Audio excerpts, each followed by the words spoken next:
The coffee cup trembled in Marcus Chen's hands as he watched Sarah cross the street, sunlight catching the gold band on her left ring finger like a knife to his chest. 3 months since they'd sat in that sterile lawyer's office, signing papers that dissolved 12 years of marriage with nothing more than black ink and broken promises. 3 months since she'd walked out of their house, his house now carrying only a suitcase and the weight of everything they'd lost.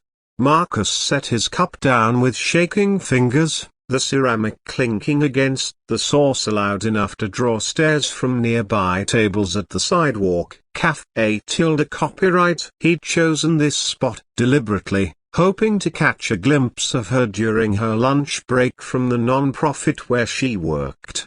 What he hadn't expected was to see her glowing, radiant in a way she hadn't been in years, wearing another man's ring. "Tell me who he is," he whispered to himself, the words tasting bitter as the coffee he could no longer drink. "Tell me who he is." Now, the irony wasn't lost on him. For the past 5 years of their marriage, he'd barely looked up from his laptop screen long enough to notice if Sarah was wearing any ring at all, let alone whether she was happy. His tech company had consumed everything, every dinner conversation cut short by urgent emails, every weekend sacrificed to product launches, every anniversary dinner interrupted by calls from investors in different time zones.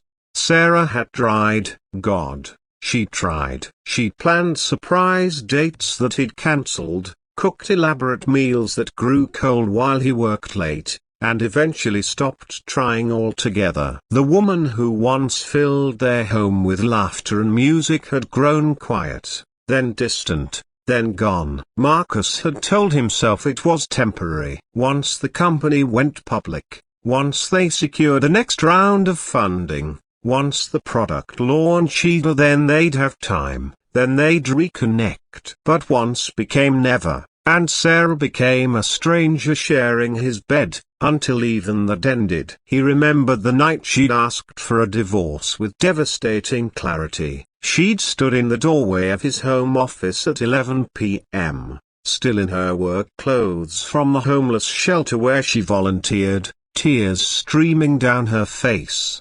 "I can't compete with your ambition anymore, Marcus," she'd said. "I won't." He'd looked up from his screen and actually looked at her for the first time in months. She was thinner than he remembered, shadows under her eyes, her wedding ring loose on her finger as if she'd been unconsciously twisting it. When had that happened? "Sarah, can we talk about this tomorrow? I'm in the middle of our number." Her voice had been steady despite the tears. "We can't. Because tomorrow you'll be in the middle of something else. And the day after that, and the day after that. I'm done waiting for my life to begin." Now, watching her disappear around the corner, Marcus felt the full weight of what he'd lost. Not just a wife, but his best friend, his anchor, the woman who believed in him when he was just a broke college student with big dreams and bigger fears. His phone buzzed. A text from his assistant: "Board meeting in 20 minutes. Need those quarterly reports." For the first time in his career, Marcus Chen, CEO of a company worth $200 million, typed back, "Cancel it." He found himself walking not to his office, not to his penthouse apartment, but through the city streets where he and Sarah used to stroll on Sunday mornings, back when Sundays existed for them. His feet carried him to Riverside Park, to the bench where they'd had their first real conversation 15 years ago. An elderly man sat feeding pigeons, wearing a maintenance uniform with Miguel embroidered on the pocket. Marcus had seen him before, years ago, when he and Sarah came here regularly. "You look like you lost something important," Miguel said without looking up.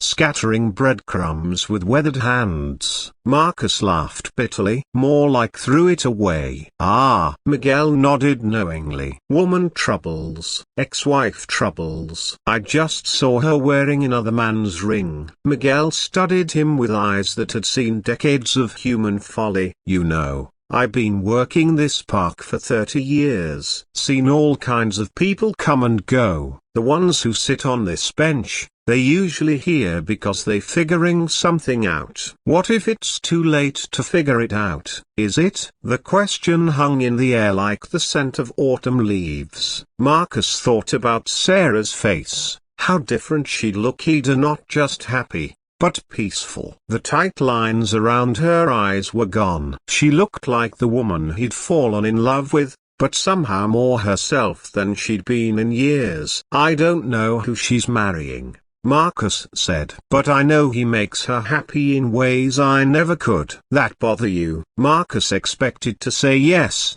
expected the jealousy to claw at his chest. Instead, he felt something else entirely, a strange, unexpected warmth. It should. But honestly, after everything I put her through, she deserves that happiness. Miguel smiled, continuing to feed the pigeons. Now you starting to sound like a man instead of a boy. That evening, Marcus did something he hadn't done in years. He left his laptop closed and drove to Sarah's favorite restaurant, and not to confront her, but to understand. He waited in his car across the street until he saw them arrive. Sarah and a man with kind eyes and a gentle smile, who held doors and pulled out chairs and looked at her like she hung the moon. Marcus watched them talk and laugh, saw how the man listened intently to everything Sarah said, how he reached across the table to touch her hand when she got animated about something that mattered to her. This man knew Sarah's love language: attention, presence, being heard. Through the window, Marcus saw Sarah pull out her phone, showing the man something that made them both laugh. Even from a distance, he could see the joy radiating from her, the way she leaned into this new love without reservation or fear. His phone rang. Sarah's name on the screen. Hello. His voice came out, rougher than intended. Marcus?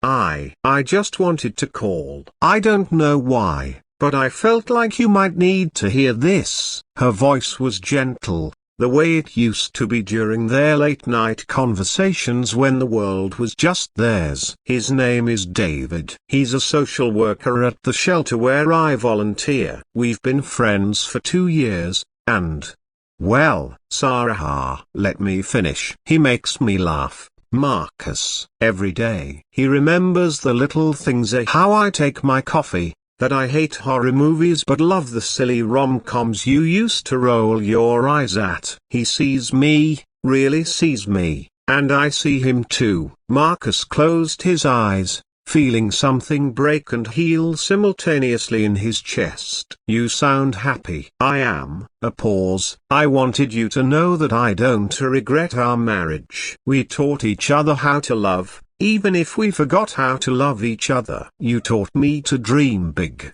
to believe I could change the world. I hope I taught you something too. You taught me everything, he whispered. I was just too busy to pay attention. Take care of yourself, Marcus. Learn to be present for your own life. After she hung up, Marcus sat in his car until the restaurant closed, watching Sarah and David walk away hand in hand. For the first time since the divorce, he felt something other than regret. He felt grateful that Sarah had found someone who could love her the way she deserved. Grateful that his failures had led her to this happiness. Grateful for the lesson that came 3 months too late but not a moment too soon. The next morning, Marcus Chen did something unprecedented. He scheduled a meeting with his board to discuss stepping back from day-to-day operations. There were other dreams waiting, other chances to love and be loved, other moments to be present for. Sarah had taught him that it was never too late to choose humanity over ambition, connection over achievement. She'd given him one last gift, and letting him go the chance to become the man he was always meant to be.